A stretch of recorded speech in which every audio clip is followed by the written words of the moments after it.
शारदा जी अपने दो बेटों और बहुओं के साथ रहती थीं। उनके दोनों बेटे शहर में काम करते थे। घर पर थीं बस शारदा जी और उनकी दो बहुएं, बद्दी सावित्री और छोटी मीरा। सावित्री फटाफट काम कर रही है, आटा गूंथ रही है, सब्जी काट रही है। शारदा पास में बैठी पूजा की तैयारी कर रही है। जीती रहो सावित्री बहू। सुबह 5 बजे उठकर घर का सारा काम संभाल लेती हो। तुम इस घर की लक्ष्मी हो। ये तो मेरा फर्ज है माँ जी। छोड़िए ना माँ जी, वो शहर की है, उसे हम गांव वालों की तरह काम करने की आदत नहीं है। मैं कर लूंगी सब। पता नहीं तुम्हारी देवरानी कब उठेगी। 8 बजने को आए, न पूजा न पाठ, बस जब देखो वो अपना लैपटॉप लेकर बैठी रहते हैं। सावित्री खुद को महान दिखाकर अपनी सास के कान भर रही थी। मीरा अपने कमरे से बाहर आती है। वह साधारण सलवार कमीज में है, लेकिन थोड़ी थकी हुई लग रही है।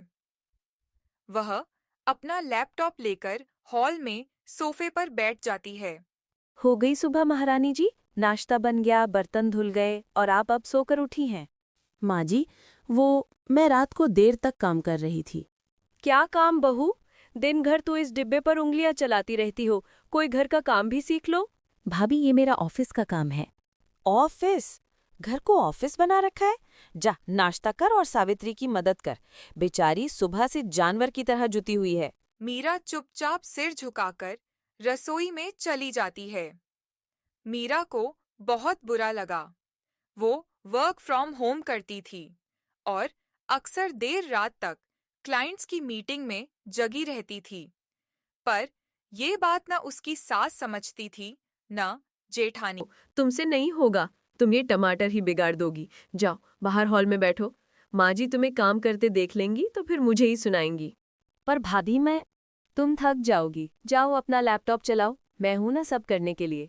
सावित्री मीरा को कोई काम करने ही नहीं देती थी, ताकि वो सास की नजरों में अच्छी बनी रहे और मीरा कामचोर साबित हो जाए।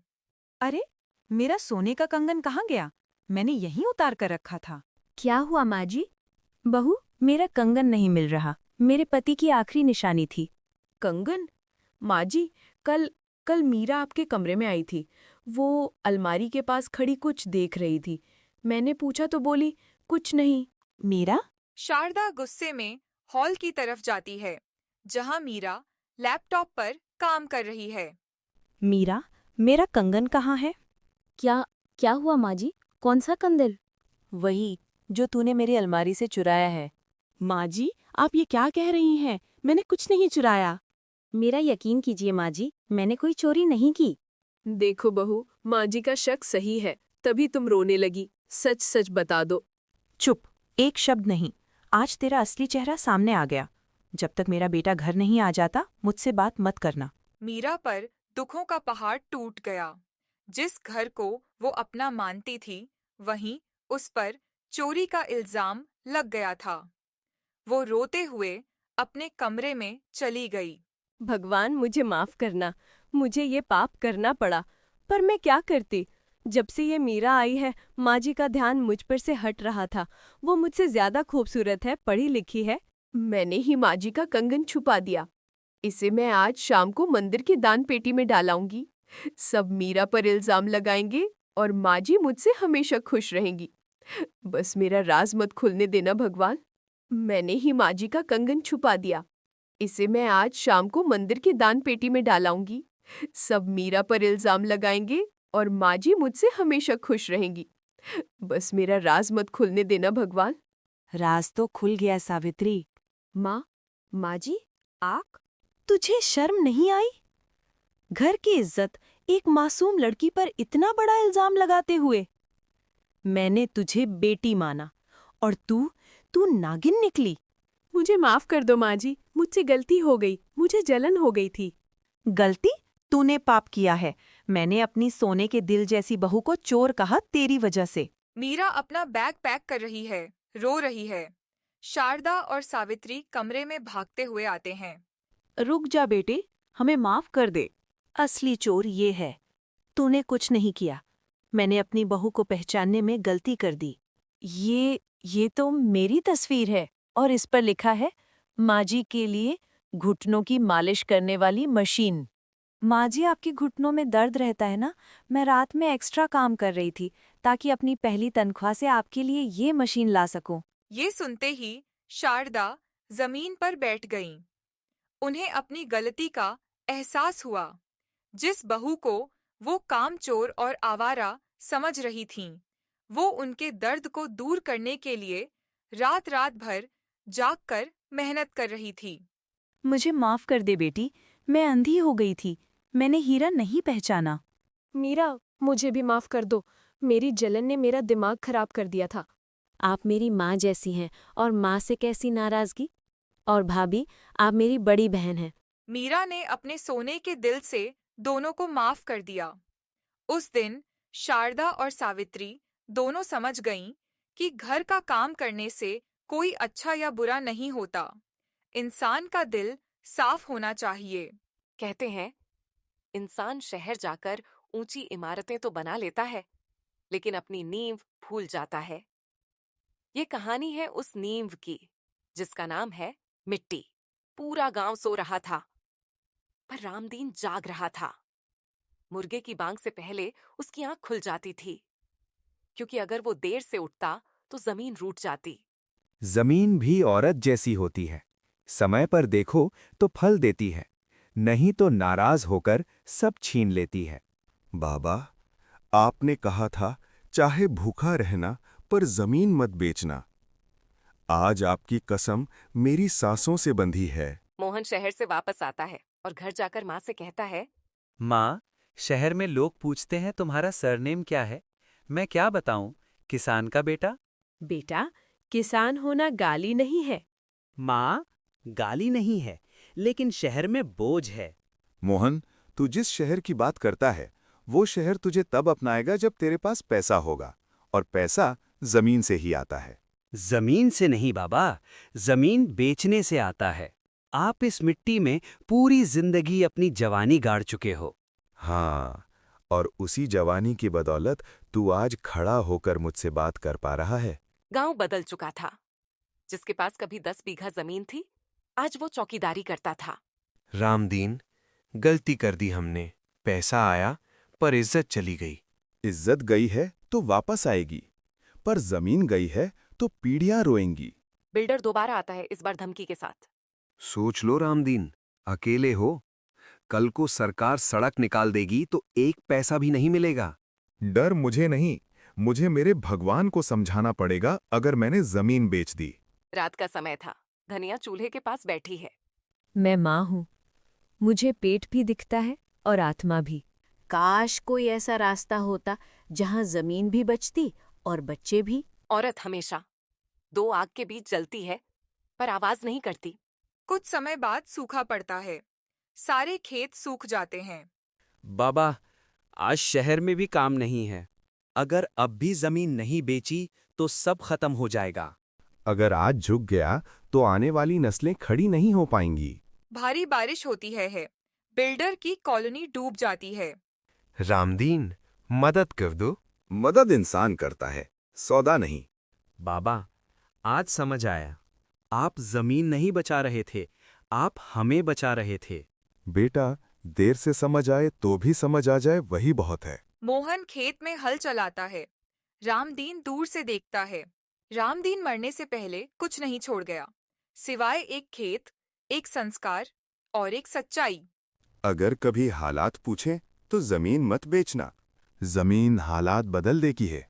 जिस दिन आदमी अपनी जमीन बचा लेता है, उसी दिन जिंदगी उसकी परीक्षा लेना शुरू कर देती है। रामदीन ने जमीन तो बचा ली थी, अब बारी थी जमीन को उसे बचाने की। 5 साल बीत गए।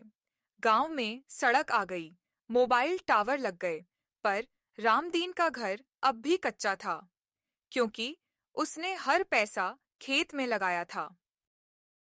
जमीन कभी धोखा नहीं देती, बस सब्र ज्यादा मांगती है। मोहन अब खेत संभालता है, पर मन में शहर अब भी बैठा है। शहर में दोस्त आज गाड़ी बदल रहे होंगे और मैं मिट्टी से बात कर रहा हूँ। शहर का जहर एक बार नसों में उतर जाए तो पीढ़ियां लगती हैं उसे निकालने में। गांव के लड़के मोहन का मजाक उड़ाते हैं। अरे मोहन, एमबीए करके हल चला रहा है। हल चलाने वाला भूखा नहीं मरता। एक सुबह रामदीन उठा ही नहीं। शरीर जवाब देने लगा था, पर जिद अब भी खड़ी थी। मोहन, खेत कभी अधूरा मत छोड़ना। जमीन आखिरी सांस तक पहचानती है। रामदीन बीमार हो गया, डॉक्टर को बुलाया गया। डॉक्टर ने कहा, इलाज महंगा है, पैसे हैं? नहीं साहब। और वहीं मोहन पहली बार समझा कि गरीबी कितनी ऊंची आवाज में इंसान से बात करती है। बिल्डर का बेटा आता है। अब भाव दुगना है। एक दस्तखत और आपके पिता बच जाएंगे। बाबा, क्या करूं? अगर मुझे बचाने के लिए जमीन बेच दी तो मेरी लाश इस खेत में मत जलाना। कुछ फैसले जिंदगी से बड़े होते हैं। रामदीन चला गया, बिना कर्ज छोड़े, बिना जमीन छोड़े, पर मोहन के कंधों पर पूरा आसमान रखकर। गांव वाले आते हैं। अगर जमीन बेच देते तो इलाज हो जाता। इलाज से जिंदगी बढ़ती है, जमीन से पीढ़ी। 1 साल मोहन ने दिन में खेत संभाला, रात में ट्रैक्टर चलाया और भूख से समझौता किया। बाबा, थक गया हूं, पर टूटूंगा नहीं। नई फसल, सरकारी योजना, एमएसपी बढ़ता है। आपकी जमीन मॉडल फार्म बनेगी। जिस जमीन को लोग बोझ समझते थे, वही जमीन मोहन की पहचान बन गई। पंचायत में मोहन बोलता है, हमने जमीन नहीं बेची, हमने वक्त को बेचने से मना किया। जो मिट्टी छोड़ देता है वो कभी कहीं का नहीं रहता। रामदीन चला गया, पर उसकी सोच हर खेत में उग रही है। बाबा, अब कोई हमें गरीब नहीं कहेगा, क्योंकि हमारे पास जमीन है। एक दिन हरिदास जंगल से लकड़ी काटकर लौट रहा था। तभी उसे झाड़ियों में कुछ हलचल सुनाई दी। वह पास गया तो देखा, एक सुंदर हिरनी घायल पड़ी थी। अरे, तुझे क्या हुआ रे भोली जानवर? डर मत, मैं तेरी मदद करता हूँ। हरिदास ने हिरण के पैर में फंसा कांटा निकाला आया और उसके जख्म पर कपड़ा बांधा। थोड़ी देर बाद वह हिरण उठ खड़ा हुआ और देखते ही देखते सोने की चमक में बदल गया। हरिदास, मैं वही सोनपरी हूँ जो इस जंगल और नदी की रखवाली करती हूँ। तूने बिना स्वार्थ के मेरी मदद की है।